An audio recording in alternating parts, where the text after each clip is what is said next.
Every single one of us deals with payment every single day. Whether we're a business trying to accept payment or we're a consumer trying to spend our money, payment isn't new and payment isn't the problem. People think payment is the problem, but it's not the problem. But before I get into that, a little bit about me is I'm the founder of a company called HonkMobile. Honk is one of the parking startups that was referred to earlier. Believe it or not, people do drive. There are less spots and more cars on the road, so technology to help you find it, search it, reserve it, pay for it is becoming more and more important. Our cities are becoming denser, more and more traffic, the environmental effects of idling and circling, so technology is going to solve this problem. As they mentioned, I've actually sold the same payment company twice. Probably the only person you'll ever meet that's not in prison for saying that. But I will tell you that I was able to do that because the company I sold to in 2008, right after the sky started falling, was the victim of the largest credit card security breach in history at that time.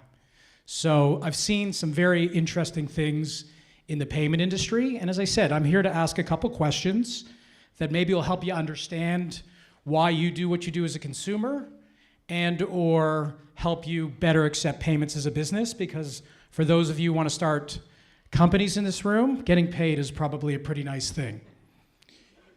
So first of all, about the payment industry.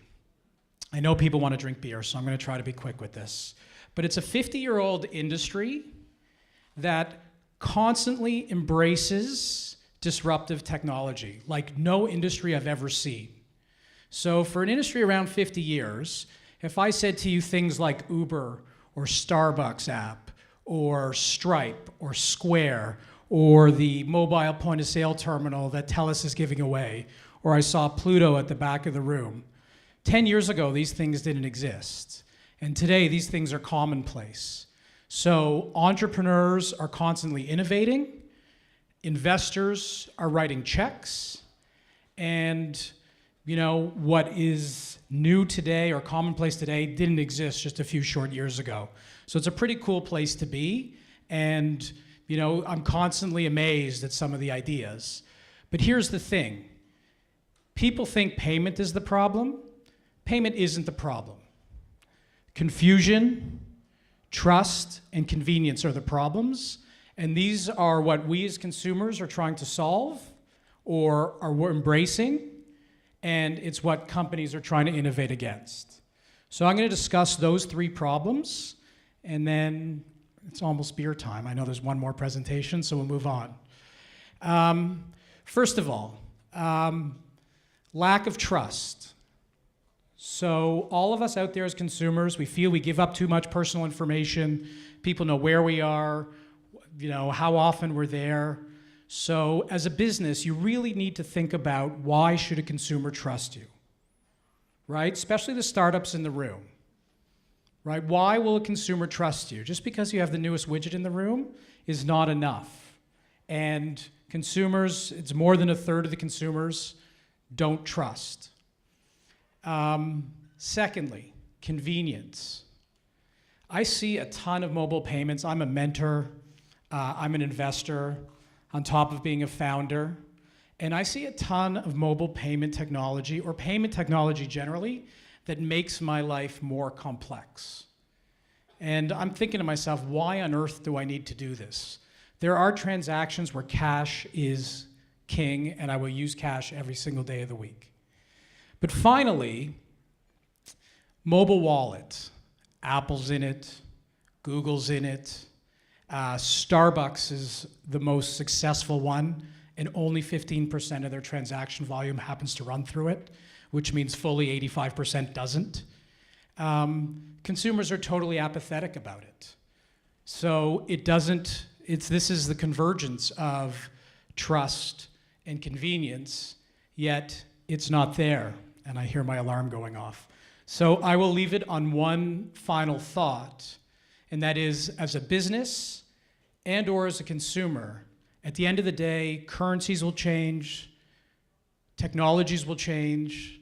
From a payment perspective, as businesses, the consumer is going to win. And to this date, not enough mobile or payment technology has been out there that's been consumer focused. It's all been merchant focused, and thus it hasn't been successful.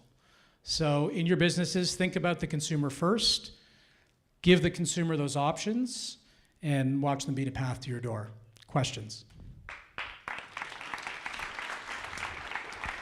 We have one at the back.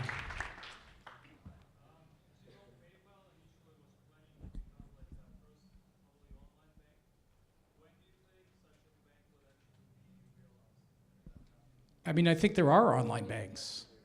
So the question was, well, I think they exist. They do exist. So the question was, PayPal was originally formed to be an online bank, and when do I think those will exist? I think you see those things. You see peer-to-peer money. You see mobile-first economies in Asia, in Africa, that are way ahead of where we are. So they do exist. I think North America, by virtue of being first, is actually behind in a lot of respects. So they do exist. Peer-to-peer lending, Bitcoins, like stuff exists. So how do you build trust with consumers when it comes to payment? Because I don't trust you, how can I entrust my money to you? Well, I mean, that's a very good question. And I'm going to tell you something. I mean, Apple hasn't been very successful. Google hasn't been very successful. And these are some of the biggest tech companies on the planet. So, as I said, I was going to get you thinking, and I don't think anyone's figured out the answer. The banks have tried it. The telcos have tried it. I think it's a very tough proposition, and I think it's something that in our businesses we need to think about. There are people who trust certain things for certain things, and then you got to figure out how you get. Uber has managed to build some good trust, right? So you got to think about, they've developed convenience, right? There was one of the other things that they struck a chord with their consumers, and they're able to do that.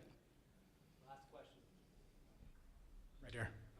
Are these kind of payment gateways which are being used on the websites or on different apps, are they being insured, or, for example, if some hacks happen on those apps or websites, so are they insured or covered? I would say you're fucked. Yeah, no, if you get hacked, yes. So if you trust your payment processing, first of all, you need to be a very, very big company to weather that storm, is what I will tell you. Because a small company would be totally put out of business if they were hacked. TD Bank can get hacked. Target can get hacked.